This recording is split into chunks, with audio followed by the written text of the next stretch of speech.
So, they give you like really strong painkillers, and so I was having the time of my life, but absolutely not being able to throw the ball because I couldn't see straight. It was so bad. It was also the night where I went and I ordered chicken, and I asked if they had freaking honey mustard, and the waitress was like, "We don't, but I can just give you honey and mustard." I was like, "Yeah, that sounds like a good idea." Why? I was like, yeah, that sounds like a good idea, and I did it, and I ate it. Show me your It nails. was good. It chipped. Oh, it's broken? No, it just chipped right on the edge. Oh, okay. From bowling. 엄살 부리지 마 그럼. 엄살 부리지 마. I don't know if that's exactly how that works, but Why else would they call it that then? You didn't get hurt too much.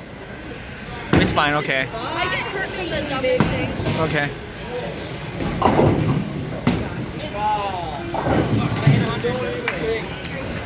from the 100. This one, yeah.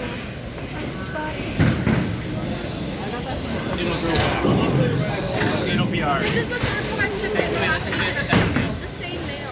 I know, but I've had it stuck in my head for days. I finally got Jordan to listen to it, and now it's stuck in my head.